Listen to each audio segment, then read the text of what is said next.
BJP పైన Congress charge sheet 10 ఏళ్ల మోసం 100 ఏళ్ల విధ్వంసం అంటూ సీఎం రేవంత్ రెడ్డి ఫైర్ అయ్యారు. గాంధీ భవన్ ముందు నయవంచన పేరుతో ఫ్లెక్సీలు కూడా ఏర్పాటు చేశారు. అసలు మీరు ఏం చేశారు? రిజర్వేషన్ల రద్దు కూడా భాజపా కుట్ర చేసింది, అటు ఉద్యోగాల విషయంలో నల్లధనం విషయంలో అన్నింటిలో కూడా చాలా మోసం చేసింది అంటూ సీఎం రేవంత్ రెడ్డి మాట్లాడారు. దీని గురించి మాట్లాడదాం. డిబేట్లో పార్టిసిపేట్ చేయడానికి మనతో పాటు ఉన్నారు నారపరాజు నరసింహరావు గారు, రాజకీయ విశ్లేషకులు, అలాగే మాలకొండే గారు, బీజేపీ సీనియర్ నాయకులు. నమస్తే అండి, good morning, welcome to our show. Right, Narasimha గారు గుడ్ మార్నింగ్ అండి. నరసింహ గారు, ఏంటి నిన్న రేవంత్ బీజేపీ పైన చాలా ప్రశ్నలు సంధించారు. అంటే బ్రిటిష్ జనతా పార్టీగా మారిపోయింది, 100 ఏళ్ల క్రితం ఈ భారతీయులను విభజించి పాలించిన ఈస్ట్ ఇండియా కంపెనీ తరహాలోనే ఇప్పుడు కూడా మోదీ కానీ అమిత్ షా కానీ పరిపాలిస్తున్నారు అంటూ చాలా విషయాలు మాట్లాడారు. ఛార్జ్ షీట్ విడుదల చేశారు. శ్రీదేవి గారు, మీకు ప్యానెల్లో ఉన్నటువంటి మాలకొండయ్య గారికి శుభోదయం. మనం ప్రస్తుతం ఇంకొక 15 రోజుల్లో దేశవ్యాప్తంగా 542 స్థానాలకు లోక్సభ ఎన్నికలు జరగబోతున్నాయి. జరగబోతున్నప్పుడు లోక్సభ ఎన్నికలు అంటే దేశం యూనిట్గా జరుగుతాయి.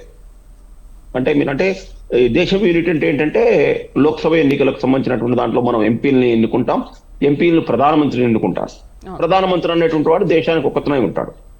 కానీ ఇప్పుడు మన ఇందాక మీరు చదివినటువంటి మీడియా క్లిప్పుల్లో కానివ్వండి, ముఖ్యంగా మన తెలుగు 2 రాష్ట్రాల్లో జరుగుతున్నటువంటి చర్చలు కానివ్వండి, స్థానిక సమస్యలను మాత్రమే ప్రధానంగా తీసుకొస్తున్నారు. అంటే ఇంకో విషయం ఏంటంటే, ఇక్కడ ఎన్నికలు జరుగుతున్నప్పుడు 2 పక్షాలు 3 పక్షాలు ఉంటాయి. ఎన్నికల్లో బరిలో ఉన్నప్పుడు మేము గతంలో అధికారంలో ఉన్నప్పుడు ఏం చేశాం అంటే, ఇప్పుడు ఎన్డీఏ కానీ 2014 నుంచి 24 వరకు అధికారంలో ఉన్నప్పుడు మేమేం చేశాం, మళ్ళీ వస్తే మేమేం చేస్తామని ఎన్డీఏ చెప్పుకోవాలి. అంతకుముందు దాదాపు 50 సంవత్సరాల అధికారంలో ఉన్నప్పుడు మేము కాంగ్రెస్ పార్టీగో మేము దేశానికి ఇవి చేశాం, ఇప్పుడు వస్తే ఇవి ఏం చేస్తాము అనేటువంటి విషయం చెప్పుకోవాలి. ఈ చెప్పుకునేటువంటి దాంట్లో ధైర్యం ఉండాలి, విశ్వాసం కనపడాలి. ఈ ధైర్యం ఉండి ధైర్యంగా నేను పలాంది చేశాను అని చెప్పుకునేటువంటి సందర్భము, ఇగో ఇది నేను చేస్తాను అనేటువంటి విశ్వాసాన్ని ప్రజలకు ఇవ్వగలిగినప్పుడు మాత్రమే వాటి మీద విజయావకాశాలు అనేటువంటి ఆధారపడి ఉంటాయి. కానీ ఇప్పుడు మీరు మీడియాలో వచ్చినటువంటి వార్తల ఆధారంగా ఛార్జ్ షీట్లు అంటే మనం కంప్లీట్ గా నెగిటివ్ ఓటుకి వెళ్తున్నామేమో అనిపిస్తుంది. అంటే ఏంటి, వాళ్ళు ఏం చేశారు, వాళ్ళు ఇది చేయలేదు, వాళ్ళు ఏం చేయలేదు అనేటువంటిది ఆ పీరియడ్ అయిపోయింది, 5 సంవత్సరాలు. ఇప్పుడు వచ్చేటువంటి పీరియడ్ లో మనం ఏం చేస్తాం? ఇప్పుడు వాళ్ళు చేయలేదు కాబట్టి అది వాళ్ళ ఫెయిల్యూర్ కింద తీసుకెళ్దాం. ప్రజలకు ఏం చెప్పాలంటే, మేము వాళ్ళు చేయలేదు, మేము చేస్తున్నాం అని చెప్పగలగాలి. ఆ మేము చేసి ఇప్పుడే మీరు సాక్షి న్యూస్ సంబంధించినటువంటి చదివారు, మీరు చదివిన దాంట్లో నేను నోట్ చేసుకున్నాం. చేసింది చెప్పడమే, తర్వాత మాట తప్పకపోవడమే మన కల్చర్ జగన్మోహన్ రెడ్డి అని మీరు చదివారు. అంటే ఏంటి, ఆయన ఏం చెప్పాడు, ఆయన ఏం మాట్లాడుతున్నాడు, ఎక్కడికి వెళ్ళినా కూడా నేనేం చేశానో అదే చెప్తున్నాను, మనం చేస్తామన్నది చేయగలుగుతున్నాను, కేసీఆర్ అని చెప్తున్నాను. అంటే ఇది ఒక పాజిటివ్ వాతావరణాన్ని బిల్డప్ చేస్తుంది. జనరల్ గా అది వైఎస్ జగన్మోహన్ రెడ్డినా, రేవంత్ రెడ్డి, కేసీఆరా, లేకపోతే నరేంద్ర మోడీయా, రాహుల్ గాంధీయా, ఎవరికైనా కూడా పాజిటివ్ ఓటు ఎవరైతే బిల్డప్ చేసుకుంటారో వాళ్లకు గెలిచే అవకాశాలు ఎక్కువ ఉంటాయి. అంటే ప్రజల యొక్క మూడ్ అనేటువంటిది అట్లే ఉంటుంది. అంటే మనం ఏమి చేస్తామో చెప్పకుండా కంప్లీట్ గా ఇతరుల మీదనే ఆధారపడతాం అనుకోండి, ఆధారపడ్డ వాళ్ళు ప్రజలు ఆలోచిస్తారు. అంటే కేవలం వాళ్ళనే పొద్దు ఉదయం నుంచి లేచిన దగ్గర నుంచి వాళ్ళనే విమర్శిస్తున్నారు, అసలు వీళ్ళు ఏం చేస్తారు అనేటువంటి ఆలోచన. ఓకే ఇప్పుడు మనం ఏం చేస్తాం అనేది మాట్లాడతాము అనేది that is correct. Okay, but కేంద్రం నుంచి చేయాల్సినవి ఇప్పటి వరకు కేంద్రం నుంచి చెయ్యలేదు కాబట్టి ఆ ప్రశ్నల్ని సీఎం రేవంత్ సంధించారు కదా. అంటే అసలు మీరు 20 కోట్ల ఉద్యోగాలు ఇస్తున్నారు, అసలు 7 లక్షలు కూడా ఇవ్వలేదు, నల్లధనం చట్టం తీసుకొస్తామన్నారు, ఇప్పటి వరకు ఎవరికి 15 లక్షలు కూడా జమ కాలేదు. అంటే ఇప్పుడు వాళ్ళు ఏం చేయలేదో ప్రజలకు వివరిస్తున్నారు, మేమేం చేస్తాం అనేది చెప్తున్నారు. బట్ దీంట్లో ఎందుకు మనం నెగిటివ్ అనుకోవచ్చు? అంటే కారణం కాదు, ఇప్పుడు ఆ టర్మ్ టెన్యూర్ అయిపోయింది, ఆ 5 సంవత్సరాల కాలం అయిపోయింది. ఇప్పుడు మనం ఇంకో 15 రోజుల్లో ఎలక్షన్స్ ఉన్నప్పుడు మీరేం చేస్తారు, ఎలా చేస్తారు అనేటువంటి చెప్పగలగాలి. ఇప్పుడు అంటే నేను ఎట్లా చూస్తున్నానంటే, నరేంద్ర మోడీ 400 స్థానాలు కావాలంటున్నారు. 400 స్థానాలు ఎందుకు కావాలి? నేను బలంగా ఉండాలి, నేను బలంగా ఉన్నప్పుడు మాత్రమే అనుకున్నవి చేయగలుగుతాను అనేటువంటి. ఇటువైపు నుంచి మనం ఇండి కూటమిలో చూసినట్లయితే మొట్టమొదటిసారిగా 1952లో మనం ఎన్నికల ప్రజాస్వామ్యంలోకి వచ్చాం, ఎన్నికలు ప్రారంభమైన దేశంలో ఈ 52 నుంచి 2024 వరకు చూసుకున్నట్లయితే 2024 సంవత్సరంలో మొట్టమొదటిసారిగా కాంగ్రెస్ 330 నుంచి 340 స్థానాలకు మాత్రమే పోటీ చేస్తుంది. అంటే దాని యొక్క సంఖ్య చాలా తగ్గిపోయింది. ఈ తగ్గిపోతున్నప్పుడు దాదాపు 25 స్థానాల నుంచి, లోక్సభ స్థానాల నుంచి 80 స్థానాలు ఉత్తరప్రదేశ్ నుంచి మొదలు పెట్టుకుంటే ఆంధ్రప్రదేశ్ వరకు 10 రాష్ట్రాల్లో 25 కంటే ఎక్కువ స్థానాలు ఉన్నాయి. అంటే 382. ఈ 382 స్థానాలు ఉన్నటువంటి 10 రాష్ట్రాల్లో కాంగ్రెస్ పార్టీ కనీసం 15 అంటే ఇప్పుడు మనం వస్తున్నటువంటి వార్తల ఆధారంగా, సర్వేల ఆధారంగా మాట్లాడుకున్నట్లయితే కాంగ్రెస్ పార్టీకి 15 స్థానాలు వచ్చేటువంటి రాష్ట్రం లేదు. రాష్ట్రం లేనప్పుడు అసలు మీరు ఏం చేస్తారు అనేటువంటి విషయాన్ని ప్రజలకు ఎట్లా నమ్మకం కలిగించగలుగుతారు? అంటే కూటమి ఏర్పాటు. కూటమి అంటే సంకీర్ణం. ఈ సంకీర్ణాలు మనం చూసుకున్నట్టయితే 1977 సంవత్సరంలో మొట్టమొదటిసారిగా 78లో జనతా పార్టీ నాయకత్వంలో సంకీర్ణ ప్రభుత్వం ఏర్పాటైంది. ఆ రోజు ఇందిరాగాంధీకి వ్యతిరేకంగా ఒక పెద్ద ఉద్యమం చేశారు. దేశవ్యాప్తంగా ప్రజలందరూ ఏకమై జనతా పార్టీకి అధికారం ఇచ్చారు. కేవలం 2.5 సంవత్సరాల్లో ఆ ప్రభుత్వం పడిపోయింది. కారణం ఏంటంటే ఆ భాగస్వామ్య పక్షాల మధ్య అనైక్యత, ఒకరి మీద ఒకరికి నమ్మకం లేకపోవడం, విశ్వాసం లేకపోవడం వల్ల పడిపోయింది. దాని తర్వాత మనం 89లో VP సింగ్ చూసాం. VP సింగ్ ప్రభుత్వం పడిపోయింది. చంద్రశేఖర్ ప్రభుత్వం పడిపోయింది. గుజరాల్ పడిపోయింది. దేవగౌడ పడిపోయింది. మొదటి టర్మ్ లో ఈవెందో మన అటల్ బిహారీ వాజ్పేయి ప్రభుత్వం పడిపోయింది. 13 నెలలకే పడిపోయింది. తర్వాత 2000 UP Manmohan Singh UPA 1, UPA 2 కూడా చూసాం. ఇవన్నీ ఏమైనాయి? ఇక్కడ మనం 2 విషయాలు, ఒకటి 2 విశిష్ట వ్యక్తుల గురించి మాట్లాడుకోవాలి. మొదటిది అటల్ బిహారీ వాజ్పేయి, 2 మన్మోహన్ సింగ్. వీళ్ళిద్దరు కూడా వాళ్ళ టెన్యూర్ 5 సంవత్సరాలు పరిపాలన చేశారు. కానీ ఇప్పుడు మనం మోడీ ఈ టర్మ్ 10 ఇయర్స్ చూసిన తర్వాత ఆ 2 కూడా ఈ పరిపాలన ముందు దిగదుడిపే అనుకుంటున్నాం. కారణం ఏంటి? దేశంలో శాంతి భద్రతలు, దేశ రక్షణ, తర్వాత చుట్టుపక్కల దేశాలతో వ్యవహారము, ఆర్థిక విషయాలు, తర్వాత అవినీతి లేనటువంటి పాలన. ఈ 5-4 అంశాలను తీసుకుందాం. నరేంద్ర మోడీకి వాజ్పేయి గారు గురుతుల్యులు, చాలా విశిష్టమైనటువంటి వ్యక్తి, చాలా మంచి వ్యక్తి. వీళ్ళందరినీ తీర్చిదిద్దింది ఆయనే. కానీ ఆయన కూడా ఆ 5 సంవత్సరాల టర్మ్ లో ఆయన అనుకున్న పనులు చేయలేకపోయారు. కారణం ఏంటి? నెంబర్ గేమ్ లేదు. ఆయన ఒకవైపు సమతా పార్టీ మీద, ఒకవైపు మమతా బెనర్జీతోని, ఇంకోవైపు జయలలితతోని వాళ్ళని బుజ్జగించడాలతోనే 5 సంవత్సరాల పూర్తి టర్మ్ కాలం అయిపోయింది. కానీ ఆ టర్మ్ లో వాళ్ళు చేయాల్సినవి ఏమీ చేయలేకపోయారు. ఇక మన మన్మోహన్ సింగ్ వచ్చిన తర్వాత ఆయన కొన్ని చేయాలనుకుంటే అంటే ఇక్కడ నేను చెప్పొచ్చేది ఏంటంటే, నెంబర్ గేమ్ ప్రజాస్వామ్యంలో చాలా ముఖ్యమైనటువంటిది. ఈ నెంబర్ లేకపోతే ఏ యొక్క ప్రధానమంత్రి కానీ, ఏ ముఖ్యమంత్రి కానీ ఏం చేయలేరు.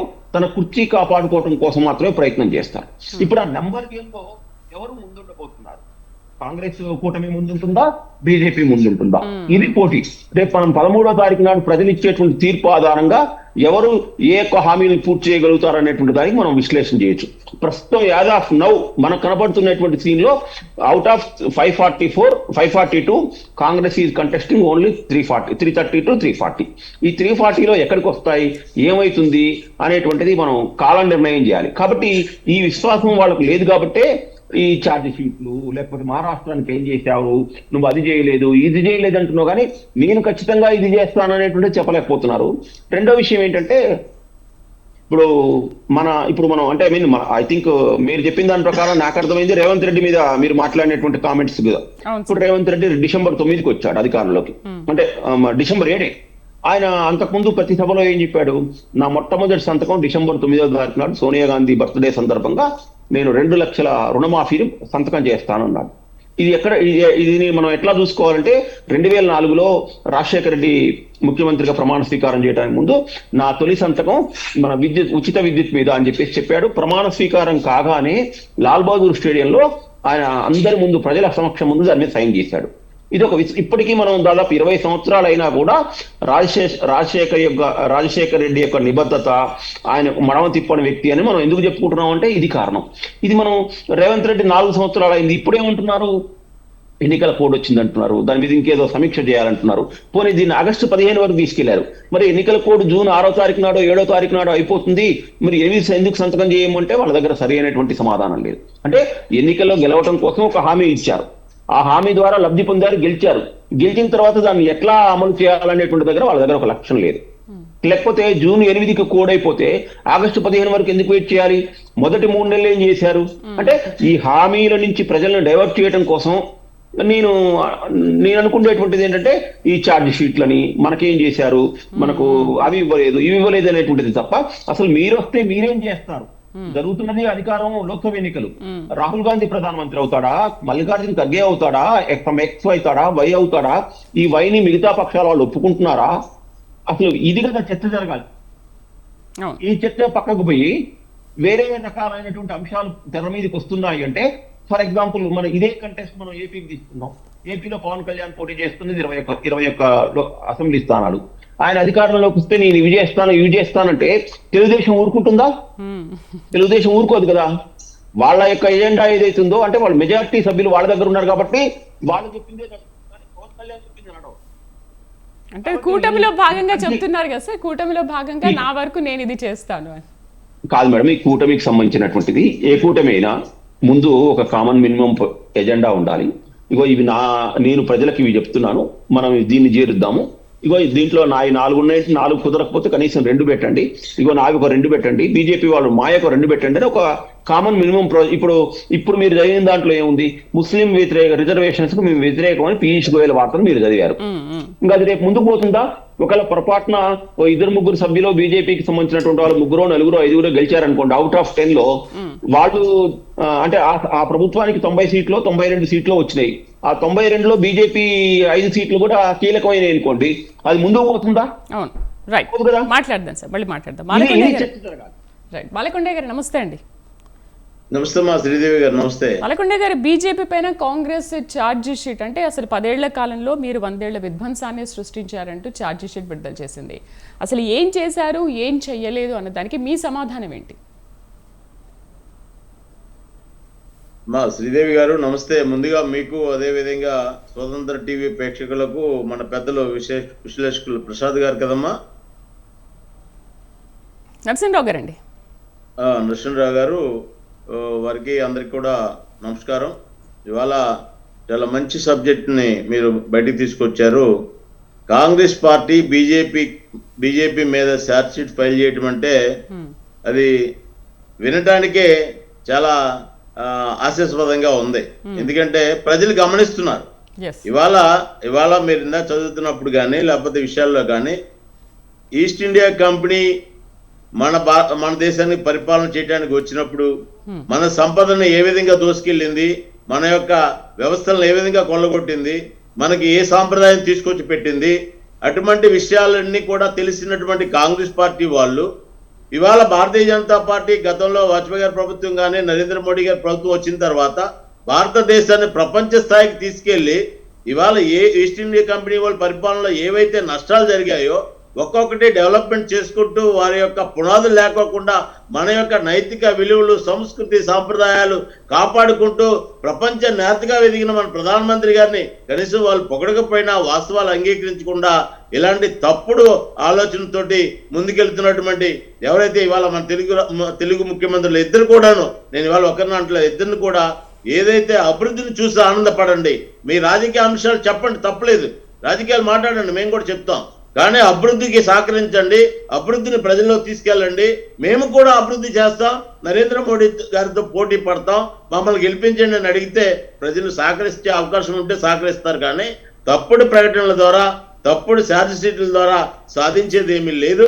నేను ఇంకొక విషయం చెప్తున్నాను ఈ సందర్భంగా. ఆంధ్రప్రదేశ్లో, ఉమ్మడి ఆంధ్రప్రదేశ్లో మన యొక్క తెలుగు ప్రజల్ని మన మాజీ ముఖ్యమంత్రి స్వర్గీయ రాజశేఖర రెడ్డి గారు మైనార్టీ రిజర్వేషన్లు తీసుకొచ్చి మైనార్టీల రిజర్వేషన్లు ఇచ్చినందువల్ల ఎస్సీ, ఎస్టీ, బీసీ మైనార్టీలు ఎవరైతే మైనార్టీలు అంటే ముస్లిం మైనార్టీ, క్రైస్తవ మైనార్టీ 2 రకాలుగా ఉంది కాబట్టి నేను మైనార్టీలు అంటున్నాను. ఈ ముస్లిం మైనార్టీకి మతపరమైన రిజర్వేషన్లు ఇచ్చిన కారణంగా ఎస్సీ, ఎస్టీ, బీసీ మైనార్టీలకు అన్యాయం చేసినటువంటి రాజశేఖర రెడ్డి గారి కుమారుడు ఎవరికి క్షమాపణ చెప్పాలి? ఇది వాస్తవం కాదా? ఇవాళ ఇచ్చినటువంటి ముస్లిం మైనార్టీకి ఇచ్చినటువంటి రిజర్వేషన్లు ఎక్కడి నుంచి తీసుకొచ్చి ఇచ్చారు? వీళ్ళకి ఇవ్వాల్సినటువంటి కదా. మరి కాబట్టి రాజశేఖర రెడ్డి కుమారుడు జగన్మోహన్ రెడ్డి గారు ఏ విధమైనటువంటి ఆలోచన చేసి ముస్లిం మత రిజర్వేషన్లు ఇచ్చినందుకు మిగిలినటువంటి వారందరికీ ఏ విధమైనటువంటి సమాధానం చెప్పగలడు? వారు ఇవాళ ఆ ఓట్లనే నమ్ముకొని నేను ముందుకెళ్తున్నానని చెప్తున్నారు. వాళ్ళకి ఈ విషయాలు తెలీదా అని నేను అడుగుతున్నాను. కాంగ్రెస్ పార్టీ సంస్కృతి నుంచి రాజశేఖర రెడ్డి గారు పెట్టినటువంటి రిజర్వేషన్ కాదా ఇవాళ తెలంగాణలో రేవంత్ రెడ్డి గారు ముఖ్యమంత్రిగా ఉన్నారు. ఇవన్నీ తెలిసి కూడా మేము తప్పు చేయలేదు, మేము గొప్ప వాళ్ళం అని చెప్పేసి వాళ్ళ యొక్క ఆలోచన ఏదైతే ఉందో ఇవాళ ప్రజలు ఓట్లు వేయడానికి సిద్ధంగా లేరు, సహకరించడానికి సిద్ధంగా లేరు. ఓడిపోతా ఉన్న భయంతో ఇలాంటి ఛార్జ్ షీట్లు ఫైల్ చేస్తుంటారు. ఈ ఛార్జ్ షీట్ల గురించి మనం పెద్దగా పట్టించుకోవాల్సిన అవసరం లేదు. నరేంద్ర మోడీ గారి పాలన, నరేంద్ర మోడీ గారి అభివృద్ధి, ఈ యొక్క దేశంలో జరుగుతున్నటువంటి అభివృద్ధి, ఆంధ్రప్రదేశ్లో ప్రతి గ్రామాల్లో కూడా అభివృద్ధి ఫలాలు ప్రజలకు అందుతున్నాయి. కాబట్టి ఇవాళ బీజేపీ కూటమికి పెద్ద ఎత్తున స్వాగతం చెప్తున్నారు, ఆదరిస్తున్నారు. మేము ప్రతి గ్రామానికి వెళ్ళినప్పుడు కూటమి అభ్యర్థులు నెగ్గాలని మేము అడిగిన వెంటనే వాళ్ళు స్వాగతం చెప్తున్నారు, నెగ్గిస్తామని హామీ ఇస్తున్నారు. అటువంటి పరిస్థితుల్లో ఇలాంటివి అంటే ఓడిపోతా ఉన్న భయంతో చేస్తున్నటువంటి ఛార్జ్ షీట్ని తప్పట్టాల్సిన అవసరం లేదు. ఛార్జ్ షీట్స్ ఫైల్ చేసేటటువంటి హక్కు అన్ని రాజకీయ పార్టీలకు ఉంది, చేయమనండి.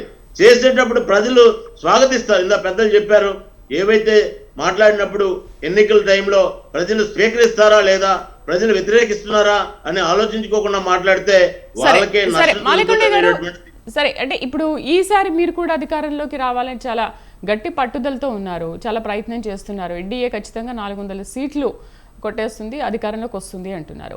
బట్ మీరు అప్పుడు ఇచ్చిన హామీల గురించి మీరేమంటారు మరి? సరే, మీ వంతుగా మీరు మాట్లాడండి. బట్ నిన్న సీఎం రేవంత్ మాత్రం ఏం మాట్లాడి 20 కోట్ల ఉద్యోగాలు ఉంటే 2 కోట్ల ఉద్యోగాలు ఇస్తాము, 10 ఏళ్లలో 20 కోట్లు అన్నారు. మరి అసలు 7 లక్షల పైన మాత్రమే ఉద్యోగాలు ఇచ్చారు. మరి ఇప్పుడైనా మీరు ఆ హామీని నెరవేర్చుకుంటున్నారా, ఆ హామీని నిలబెట్టుకుంటున్నారా? మరి అన్ని కోట్ల ఉద్యోగాలు అని చెప్పి 7 లక్షల వరకే ఎందుకు ప్రకటించారు? మేడం గారు, ఒక విషయం మీరు గమనించాలి. నరేంద్ర మోడీ గారు చెప్పినటువంటి ఉద్యోగ కల్పన అనేటటువంటిది ప్రభుత్వ ఉద్యోగులతో పాటు పరిశ్రమల ద్వారా వచ్చేటువంటి ఉద్యోగాలు, అదేవిధంగా స్కిల్ నాన్ స్కిల్ డెవలప్మెంట్ ద్వారా వచ్చే ఉద్యోగాలు. ఇవాళ భారతదేశంలో మనం జాగ్రత్తగా లెక్కలు చూసుకున్నట్టయితే దేశవ్యాప్తంగా స్కిల్ డెవలప్మెంట్ సెంటర్లు పెట్టి ఆంధ్రప్రదేశ్లో కూడా లక్షల ఉద్యోగాలు కల్పించినటువంటి నరేంద్ర మోడీ గారు. ఇవాళ మీరు జిల్లాల వారీగా తీసుకోండి, ఐటీ ద్వారా లేకపోతే సెక్టార్లు ఏవైతే మనకి ఉద్యోగ కల్పన చేసినటువంటి సెక్టార్లు పేర్లు వారీగా కూడా ఇస్తాను. ఇవాళ షాపుల్లో పనిచేసేటటువంటి వాళ్ళందరికీ కూడా స్కిల్ డెవలప్మెంట్ ట్రైనింగ్ ఇచ్చి వారికి ఉద్యోగాలు కల్పిస్తే ఆంధ్రప్రదేశ్ ప్రభుత్వం స్టిక్కర్లు వేసుకొని వాళ్ళ ఎమ్మెల్యేలు ఎంపీలు జాబులు మేము 5 లక్షల జాబులు ఇచ్చాము, 5,000 జాబులు ఇచ్చామని చెప్పి పంపిణీ చేసినటువంటి స్కీము ఎక్కడి నుంచి వచ్చిందండి? మీరు ఒకసారి ఆలోచించండి. అన్ని సెక్టార్లలోనే ఇవాళ ఉద్యోగాలు వచ్చిస్తున్నాయి. అవి లెక్క చెప్తున్నారు. ఇవాళ రమ్మానండి, వాళ్ళకి చెప్పేటటువంటి 2 ముఖ్యమంత్రులనే సవాల్ ఇస్తున్నాను. ఓపెన్ డిస్కషన్ 20 కోట్ల కంటే ఎక్కువ ఉద్యోగాలు ప్రజలకి అందించినటువంటి ప్రధానమంత్రి నరేంద్ర మోడీ గారు. అంటే కేంద్ర ప్రభుత్వం యొక్క అభివృద్ధిని చెప్పలేనటువంటి పరిస్థితుల్లో ఉన్నారు. వరిస్తే వాళ్ళు ఇవాళ హామీలు ఇచ్చి ఫెయిల్ అయ్యారని మీరు చెప్తున్నారు. ఏ హామీ ఫెయిల్ అయిందో చెప్పానండి, దానికి గ్రౌండ్ రిపోర్ట్ నేను ఇస్తాను. ఇవాళ 2 రాష్ట్రాలకు ఇచ్చినటువంటి హామీలు మా యొక్క ఎంపీలు కానీ మా యొక్క పార్టీ కానీ దెబ్బలాడి తీసుకొచ్చి డెవలప్ చేసినటువంటి పరిస్థితి. తెలంగాణ కానీ ఆంధ్రప్రదేశ్ కానీ ఇవాళ ప్రతి జిల్లాకి మెడికల్ కాలేజీ ఇచ్చింది నరేంద్ర మోడీ గారు కాదమ్మా. ఇవాళ పిహెచ్సి సెంటర్ మండల కేంద్రంలో ఉంటే దాన్ని 10 పడకల ఆసుపత్రిగా మార్చి నిధులు ఇస్తుంది నరేంద్ర మోడీ గారు కాదా? విలేజ్ క్లినిక్లను పెట్టి డబ్బాలు కొట్టుకుంటున్నారు. ఇవన్నీ మీకు కూడా తెలుసు కాబట్టి వాస్తవాలు మనం చర్చించుకుంటే దీని వెనకాల నరేంద్ర మోడీ గారు ఉన్నారు. అభివృద్ధి జరపడంలో, అభివృద్ధి చేయడంలో, అభివృద్ధి ఆలోచన చేయడంలో ఇవాళ రైతులకి సపరేట్ గా బడ్జెట్ పెట్టారమ్మా. ఇవన్నీ ఎవరు పెట్టారు? రైట్. నిన్న సీఎం రేవంత్ ఛార్జీ షీట్ విడుదల చేశారు. అసలు 10 ఏళ్లలో 100 ఏళ్ల విధ్వంసం సృష్టించారంటూ ఛార్జీ షీట్లో చాలా అంశాలు వెల్లడించారు. సో సీఎం రేవంత్ వ్యాఖ్యలు ఇలా ఉంటే, నిన్న అవినాష్ చాలా మంచివాడు, తప్పు చేయలేదు కాబట్టి బలంగా నమ్ముతున్నాను, అందుకనే టికెట్ ఇచ్చాను అని మాట్లాడుతున్నారు. అసలు ఈ వ్యాఖ్యల్ని ఏ విధంగా తీసుకోవచ్చు? రాజకీయ విశ్లేషకులు ఎవరైనా తీసుకుందాం. ఒక చిన్న నిన్న పులివెందులో నామినేషన్ వేసిన తర్వాత జగన్ మాట్లాడిన మాటలు, అవినాష్ అసలు ఏ తప్పు చేయలేదు, చిన్న పిల్లోడు అంటూ వ్యాఖ్యానించారు. చిన్న పిల్లోడు ఏ తప్పు చేయలేదు కాబట్టి ఆయనకు క్లీన్ చిట్ ఇచ్చేశారు అని వ్యాఖ్యానించారు. సో దీనిపైన నరసింహ గారు ఏమంటారు? నిన్న సీఎం జగన్ ఇలాంటి వ్యాఖ్యలు ఎందుకు చేశారు? అసలు అధికారంలో ఉన్న వ్యక్తి అంటే అసలు న్యాయమా అన్యాయమా ఏంటి, ఏం జరుగుతుంది అనే విషయాన్ని కాపాడాల్సింది పోయి అసలు న్యాయాన్ని అన్యాయాన్ని రెండు వెనకేసుకొచ్చి వాళ్ళకి సపోర్ట్ చేస్తున్నారు అనుకోవచ్చా? మేడం, నిన్న జగన్మోహన్ రెడ్డి మాటలు చూసినట్లయితే అవినాష్ రెడ్డి ఏ తప్పు చేయలేదు కాబట్టి నేను టికెట్ ఇస్తున్నాను అన్నాడు. ఇక్కడ మనం రెండు భాగాలుగా దీన్ని చూడాలి. మొదటిది, అవినాష్ రెడ్డి ఏ తప్పు చేయలేదు. రెండవది, నేను టికెట్ ఇస్తున్నాను.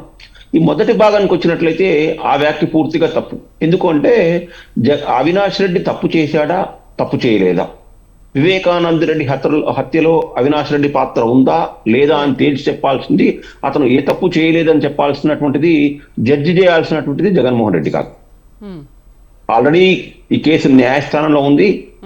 సిబిఐ దాదాపు ఒక 2 సంవత్సరాల నుంచి విచారణ చేస్తూ ఉంది. తుది దశకు వచ్చినప్పుడు అది ఆ మాట చెప్పాల్సినటువంటిది గౌరవనీయులైనటువంటి జడ్జి గారు. కాబట్టి అతను ఏవి తప్పు చేయలేదని చెప్పే అధికారము ఎవరికి లేదు. అట్లాగే ఇటువైపు నుంచి ఇటువైపు మన షర్మిల కానివ్వండి, సునీతమ్మ కానివ్వండి, లేకపోతే సౌభాగ్యమ్మ గారు కానివ్వండి, లేకపోతే తెలుగుదేశం కూటమి, జనసేన కూటమి, భాజపా కూటమి కూడా అవినాష్ రెడ్డి తప్పు చేశాడు అని కూడా అనడానికి లేదు కదా. లేదు, ఇది ఏం చెప్పినా కూడా జడ్జి గారు తన దగ్గర వచ్చినటువంటి కేసు, దాంట్లో వచ్చినటువంటి వాస్తవాలు, ఆధారాలు, సాక్షులు, వాళ్ళు చెప్పినటువంటి అంశాల ఆధారంగానే మాత్రం ఆయన తీర్పిస్తాడు. వారు ఇచ్చేటువంటి తీర్పే దర్యాప్తు సంస్థలు కూడా కాదండి, దర్యాప్తు సంస్థలు ఇచ్చినటువంటి ఆధారాలు మన చట్ట పరిధిలో, న్యాయ పరిధిలో ఉన్నాయా లేవా అనేటువంటి దాన్ని బట్టి తీర్పు వస్తుంది. అప్పుడు మాత్రమే అతను తప్పు చేశాడా, అతని పాత్ర లేదా అనేటువంటిది మనకు ఒక జడ్జిమెంట్ వస్తుంది తప్ప, ఈలోపు ఈ రెండు పక్షాలు చేస్తున్నటువంటి వాదన అసంబద్ధమైనటువంటి వాదననే అనుకోవాలి. అసలు ఎన్నికల ముందు ఆల్రెడీ కోర్టులో ఉన్నటువంటి దాన్ని ఈ ఎన్నికల అస్త్రంగా వాడుకోవటం రెండు వైపులో తప్పు అనేటువంటిది ఇంకోటి. ఇక అతనికి సీటుకి సంబంధించినంత వరకు విషయానికి వచ్చినట్లయితే అదొక ప్రాంతీయ పార్టీ. ఆ ప్రాంతీయ పార్టీకి సంబంధించినటువంటి అధినేత జగన్మోహన్ రెడ్డి, దాంట్లో ఎవరికి సీటు ఇవ్వాలి, ఎందుకు ఇవ్వాలి, ఎవరికి ఇవ్వకూడదు, ఎందుకు ఇవ్వకూడదు, ఆయన దగ్గర ఉన్నటువంటి సర్వే ఏంటి, ఎవరి బలాబలాలు ఏంటి అనేటువంటి ఆధారంగా చేసుకుని సీటు ఇచ్చేటువంటి అధికారము, తిరస్కరించేటువంటి అధికారం ఆ పార్టీ అధ్యక్షుడిగా పూర్తిగా అతనికి ఉంది. కాబట్టి అతను అవినాష్ రెడ్డికి సీటు ఇవ్వడం అనేటువంటిది అది పెద్ద తప్పుగా మనం దాన్ని భావించాల్సినటువంటి అవసరం లేదు. కారణం ఏంటంటే ఇట్లాగే దేశంలో అనేక రకాలైనటువంటి కేసుల్లో ఉన్న వాళ్ళందరికీ కూడా చాలా పార్టీలు సీట్లు ఇచ్చుకుంటూనే వస్తున్నాయి. దీనికి ఒక చిన్న ఉదాహరణ, పెద్ద ఉదాహరణ, చిన్నదే కానీ చాలా విశాలమైన సుదీర్ఘకాలం ఉన్నటువంటిది 1984లో సిక్కులు వాళ్ళ చేత ఇందిరాగాంధీ చంపబడ్డ తర్వాత ముఖ్యంగా ఢిల్లీలో చాలా అతి భారీ హింస జరిగింది. సిక్కులు కనిపించినటువంటి వాళ్ళందరినీ కూడా కాంగ్రెస్ పార్టీకి సంబంధించినటువంటి ఒక 2 నాయకులు అక్కడ చంపించబడ్డారు. చాలా మంది, వేల మంది చనిపోయారు. దాంట్లో ప్రధానమైనటువంటి వాళ్ళు 2, జగదీష్ టైట్లర్, సజ్జన్ కుమార్ అనేటువంటి వాళ్ళు 2 ఉన్నారు. ఆ 2 మీద ఛార్జ్ షీట్ పెట్టారు. విచారణ చాలా కాలం జరిగింది. 30 సంవత్సరాలు, సుమారుగా 25 నుంచి 30 సంవత్సరాలు అయిపోయింది. ఆ 30 సంవత్సరాలు కూడా వాళ్ళకు కాంగ్రెస్ పార్టీ సీట్లు ఇచ్చింది, వాళ్ళు ఎన్నికవుతూ వస్తున్నారు, కేంద్ర మంత్రులుగా కూడా ఉన్నారు. తర్వాత తీర్పు వచ్చింది, వాళ్ళకి ఏదో శిక్ష పడింది, ఒకతను చనిపోయాడు, ఇట్లా అనుకోండి. అంటే ఈ సీట్ ఇవ్వటం ఇవ్వకపోవడం అనేటువంటిదేమో ఆ పార్టీకి సంబంధించినటువంటి విచక్షణ. కొన్ని పార్టీలు, విలువలు ఉన్నటువంటి పార్టీలు సీట్ ఇవ్వకపోవటాలు, లేకపోతే ఆ పదవి నుంచి రాజీనామా చేయించటాలు, లేదా అతన్ని కొంతకాలం పక్కన పెట్టడాలు ఆ తీర్పు వచ్చిన దాకా చేస్తుంటాయి. ఇప్పుడు మనం 2024లో ఉన్నాం కాబట్టి ఇప్పుడు మన కనపడుతున్నటువంటి దేశంలో ఉన్నటువంటి ఏ రాజకీయ పార్టీలు కూడా 100% శుద్ధ పూసలు, లేకపోతే విలువలతో ఉన్నాయి, లేకపోతే అన్ని పారదర్శకంగా ఉన్నాయని మనం చెప్పుకోవాల్సినటువంటి అవసరం లేదు. ఈ సీటు ఇచ్చేటువంటి విషయాల్లో ఆ యొక్క పార్టీ అధినేతకు ఎవరికైతే ఇవ్వాలనుకుంటారో వాళ్ళకే ఇస్తున్నారు. ఇది అన్ని పార్టీలో జరుగుతున్నటువంటిది. సేమ్ బీజేపీలో కూడా అలాంటివి జరుగుతున్నాయి కదా? అన్నిట్లో జరుగుతున్నాయండి, మనకేమి. రైట్. మాలకొండ గారు ఏమంటారు? నిన్న మీరు కూడా జగన్ 5 ఏళ్ల పాలన పైన కూడా ఛార్జ్ షీట్ విడుదల చేశారు. దాంట్లో చాలా ముఖ్య అంశాలు కూడా దాంట్లో ఉన్నాయి. అంటే అమ్మఒడికి జగన్ 13,000 ఇచ్చి నాన్నబుడ్డితో 1,00,000 కొట్టేశారంటూ కొన్ని వ్యాఖ్యలు చేశారు. సో అసలు ఎందుకు ఈ ఛార్జ్ షీట్ వేయాల్సి వచ్చింది? శ్రీదేవి గారు, మీకు ఇందాకే చెప్పాను నేను, రాజకీయ పార్టీలు సందర్భాలు వచ్చినప్పుడు ప్రజలకి క్లారిటీ ఇవ్వడం కోసం కొంతమంది బురద చల్లడం కోసం ఛార్జ్ షీట్ ఫైల్ చేస్తారు, కొంతమంది వాస్తవాలను ప్రజల్లోకి తీసుకెళ్లి ప్రజల మద్దతు పొందడం కోసం ఛార్జ్ షీట్ ఫైల్ చేస్తారు. అందులో భారతీయ జనతా పార్టీ ఎన్నికలకు వెళ్తున్నాం కాబట్టి 5 సంవత్సరాల్లో జగన్మోహన్ రెడ్డి గారు ఆంధ్రప్రదేశ్ ఖజానా నుంచి ₹1 కూడా తీసి డెవలప్ చేసే పరిస్థితులు లేవు కాబట్టి అన్ని మేమే చేసామని చెప్పుకుంటున్నారు. కాబట్టి మీరు చేసేటటువంటి అవినీతి అక్రమాలతో పాటు అన్ని కూడా ఛార్జ్ షీట్ రిలీజ్ చేసి 5 సంవత్సరాల పాలన ప్రజల్లో పెట్టడం జరిగింది భారతీయ జనతా పార్టీ. దానికి సమాధానం చెప్పుకోవడానికి అవకాశం లేక ఎదురుదాడి చేసేటువంటి ప్రయత్నంలో జగన్మోహన్ రెడ్డి గారు ఉన్నారు. దానికి సంబంధించి ఇందా మీరు చెప్పినట్టుగా జగన్మోహన్ రెడ్డి గారు అవినాష్ రెడ్డి గారి గురించి మాట్లాడినటువంటి విషయం ఇప్పుడు పెద్దలు చెప్పారు. దాని జోలికి నేను పెద్దగా వెళ్ళను. వారు ఏ విధమైన సీట్ ఇచ్చినప్పటికీ, ఎంత రిపోర్ట్ చెప్పుకున్నప్పటికీ, మంచోడు మంచి బాలుడు మా ఓడని చెప్పుకున్నప్పటికీ ఫైనల్ గా ఎన్నికల్లో తీర్పు ఇచ్చేది ప్రజల దగ్గర ఏవైతే ఉందో వాస్తవాలు వారి గుండెల్లో ఉన్నది ఆధారంగా ఒక ఓటు అనే ఆయుధం మే 11వ తేదీన బ్యాలెట్ మీద ఖచ్చితంగా గుద్దుతారు.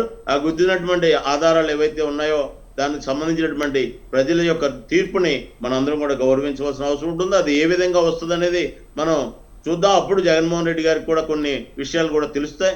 అయితే ఇవాళ మనం భారతీయ జనతా పార్టీ ఎన్డీఏ కూటమి ఆంధ్రప్రదేశ్లో చాలా వేగంగా ప్రజలోకి వెళ్తుంది.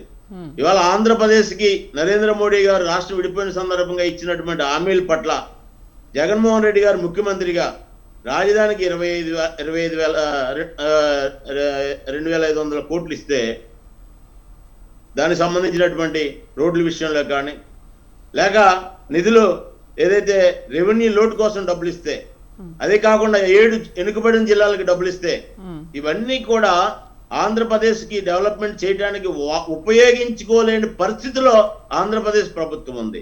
ఉపాధి హామీ పథకం ద్వారా నేను చాలా క్లియర్ గా చెప్తున్నాను, ప్రతి గ్రామానికి ₹1,00,00,000 కంటే ఎక్కువ డబ్బులు వచ్చినటువంటి ఉపాధి హామీ అది ఎక్కడ ఖర్చు పెట్టారో చెప్పలేనటువంటి పరిస్థితి. ఇవాళ ఏవైతే జగన్మోహన్ రెడ్డి గారు బటన్ నొక్కి డబ్బులు వేస్తున్నారో ఈ డబ్బులన్నీ కూడా ఇందాక మీరు అన్నట్టుగా వాళ్ళకి 15,000 వాళ్ళ అకౌంట్ లో వేసి వాళ్ళ దగ్గర నుంచి 30,000, 50,000 ప్రజలు చెప్తున్నారమ్మా. ఇవాళ మా దగ్గర 15,000 అకౌంట్ లో వేస్తామని చెప్పి మా దగ్గర ఫోటోలు తీసుకుని అడవాటు చేసుకున్న వ్యక్తులు మా దగ్గర నుంచి 30,000 నుంచి 50,000 వరకు ఈ గవర్నమెంట్ అదనంగా వసూలు చేస్తున్నటువంటి వివరాలు ప్రజలు ఓపెన్ గా చెప్తున్నారు. అది జగన్మోహన్ రెడ్డి గారి దృష్టికి మరి ఆంధ్రప్రదేశ్ ఇంటెలిజెన్స్ కూడా తీసుకెళ్లే ఉంటుంది నేను అనుకుంటున్నాను. కానీ అది కూడా తీసుకెళ్లకుండా మాకు అంతా బాగుందని చెప్పి కళ్ళకి గంతలు పెట్టుకొని మా పరిపాలన బాగుంది, మేము ఇదే కొనసాగిస్తాం, మేము మా మోనార్కీజాన్ని మేము నడిపిస్తాం, 175 నెక్కుతాం అని చెప్పి ఏవైతే ఇవాళ చెప్పుకుంటున్నారో వారు ఆ స్థాయి నుంచి 100 ఎమ్మెల్యే సీట్లు మార్చుకోవడం జరిగింది. ఇవాళ అనేక ప్రాంతాల్లో వారికి సీనియర్ నాయకులైనటువంటి వాళ్ళకి కానీ, వాళ్ళ ఎంపీలుగా కొనసాగినటువంటి వాళ్ళకి కానీ, వాళ్ళ ప్రభుత్వాలు బాగుంటే వాళ్ళకి సీట్లు ఇవ్వకుండా కొత్త వాళ్ళకి సీట్లు ఇచ్చేటటువంటి పరిస్థితి, కొత్తగా పార్టీలో తెచ్చుకొని సీట్లు ఇచ్చేటటువంటి పరిస్థితి, ఈ విధమైన పరిస్థితి వచ్చింది. కాబట్టి జగన్మోహన్ రెడ్డి గవర్నమెంట్ ఓడిపోతుంది అన్నటువంటి భయంతో అనేక మాటలు మాట్లాడుతున్నారు. నేను జగన్మోహన్ రెడ్డి గారికి కానీ వైసీపీ ప్రభుత్వానికి కానీ ఒక ఓపెన్ ఛాలెంజ్ ఇస్తున్నాను. డెవలప్మెంట్ మీద మీరు చర్చకు వస్తారా? అవినీతి మీద మీరు చర్చకు వస్తారా? మత రాజకీయాల మీద మీరు చర్చకు వస్తారా? మీకు ఆంధ్రప్రదేశ్ లో భారతీయ జనతా పార్టీ చాలా స్ట్రాంగ్ గా ఉంది. ఈ విషయాలన్నిటి కూడా మాట్లాడడానికి సిద్ధంగా ఉంది. మీరు చెప్పేటటువంటి విషయాలు ప్రజలకి ఉపయోగపడే విషయాలు చెప్పినట్టయితే ఇవాళ యువత మీరు జాబ్ కార్డు ఇస్తామని చెప్పి ఆమె ఇచ్చి అధికారంలోకి వచ్చారు. యువత రోడ్డు మీద ఇవాళ మిమ్మల్ని ఎప్పుడు దించేయాలని చెప్పి ఎదురు చూస్తున్నారు. మహిళలు మీరు ఇచ్చినటువంటి హామీలు ఎంతవరకు నెరవేరుతున్నాయి? ఇవాళ పేదవాళ్ళు నిజంగా మా శ్రీదేవి గారు ఒక విషయం మనం చెప్పాలి. రేషన్ కార్డు విషయంలో కానీ, ఇళ్ల పట్టాల విషయంలో కానీ, పథకాల విషయంలో కానీ, ఇల్లు లేని వాళ్ళకి ఇల్లు ఉందని చెప్పి, ఇన్కమ్ ట్యాక్స్ లేని వాళ్ళకి ఇన్కమ్ ట్యాక్స్ ఉందని చెప్పి ఇవాళ తాడేపల్లిలో ఆంధ్రప్రదేశ్ ప్రభుత్వం పెండింగ్ పెట్టినటువంటి పింఛన్లు కానీ, ఇల్లు కానీ, రేషన్ కార్డులు కానీ, సంక్షేమ పథకాలు అందరం లిస్ట్ అమ్మా 30% ఉందమ్మా. 30% ఉంది. ఈ 30% ఎందుకు ఉంది? ఇల్లు లేని వాళ్ళకి ఇన్కమ్ ట్యాక్స్ లేని వాళ్ళకి ఇన్కమ్ ట్యాక్స్ ఉందని, ఇల్లు లేని వాళ్ళకి ఇల్లు ఉందని, కారు లేని వాళ్ళకి కారు ఉందని, భూములు లేని భూములు ఉన్నాయని ఇవన్నీ ఎలా వచ్చాయమ్మా? నరసింహరావు గారు, ఏంటి అసలు ఇరువురు సీఎంలు అని కాదు, ప్రతి ఒక్క రాజకీయ నేతలు కూడా ఈ మధ్యకాలంలో ప్రచార సభలు కానీ ఎక్కడైనా రోడ్ షోలు పెట్టినప్పుడు అసలు అగ్రెసివ్గా ఎందుకు మాట్లాడుతున్నారో అనుకోవచ్చు. ప్రచార సభల్లో ప్రజలకు మేము ఏం చేస్తాము అనేది వివరించడంతో పాటు ఎంతసేపు అవతల వాళ్ళని తిట్టుకోవడం, వీళ్ళు వాళ్ళని తిట్టుకోవడం, సన్నాసి అనడం, లేకపోతే నిన్న జగన్మోహన్ రెడ్డి చేసిన వ్యాఖ్యలు పసుపు చీరతో మోకరెళ్ళుతున్నారు, ఇలాంటి కొన్ని మాటలు మాట్లాడుతున్నారు. ఎందుకు వీటినే ప్రచారాస్త్రాలుగా మలుచుకుంటున్నారు? అంటే ఈ తిట్టడం ఎక్కువ ఉంటుంది, మేము ఏం చేస్తామని చెప్పడం తక్కువ ఉంటుంది. ఈ అగ్రెసివ్గా ఎందుకు బిహేవ్ చేస్తున్నట్టు అంటారు?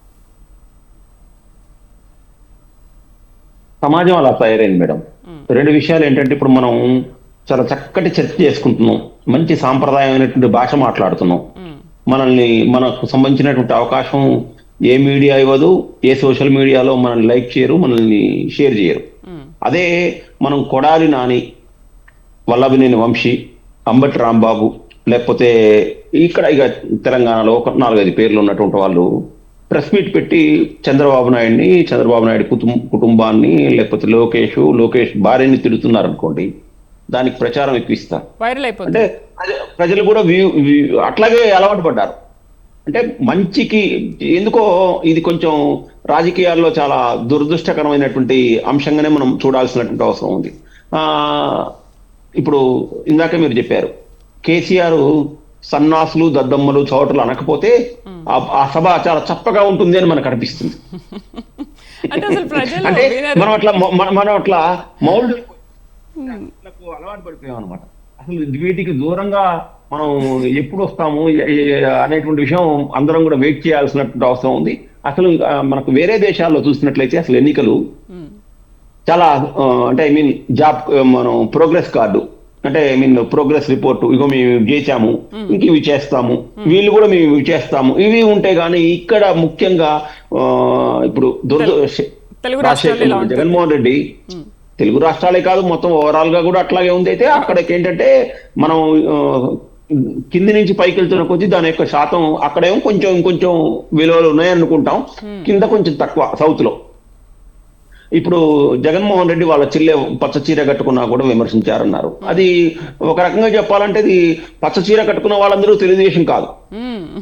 అదే కదా. ఇప్పుడు వైఎస్ఆర్సీపీ మన టీడీపీ వాళ్ళు బోల్డ్ మంది బ్లూ చీర కట్టుకున్న వాళ్ళందరూ వైఎస్ఆర్సీపీ అని మనం అనుకోలేం కదా. కాబట్టి ఇలాంటివి ఈ సంచలనాల కోసం రాజకీయ ప్రకటనలు చేయటం, లేకపోతే వివాదాల కోసం ప్రకటనలు చేయటం, లేకపోతే మనం వార్తల్లో ఉండాలనుకోవడం కోసం ప్రకటనలు చేయడం అనేటువంటిది కొంచెం ఇబ్బందికరమే. అది ఎవరైనా కూడా ఎవరికి వాళ్ళు ఒక లైన్ తీసుకోవాలి. మనం ఆ బార్డర్ లో ఉండాలి అని అనుకోవాలి. ఖచ్చితంగా నేను ఈ బార్డర్ దాటినట్లయితే నాకు నేనే శిక్ష విధించుకోవాలనేటువంటి మనస్తత్వం ప్రతి రాజకీయ నాయకులు వచ్చినప్పుడు ఈ వ్యవస్థలో మనం మార్పును ఆశించవచ్చు. రైట్ సార్, డిబేట్లో పార్టిసిపేట్ చేసినందుకు మాలేకొండ గారికి అలాగే నర్సరీ గారికి థ్యాంక్ యూ అండి. Thank you very much. మీ విశ్లేషణ చాలా బాగా అందించారు. Thank you very much.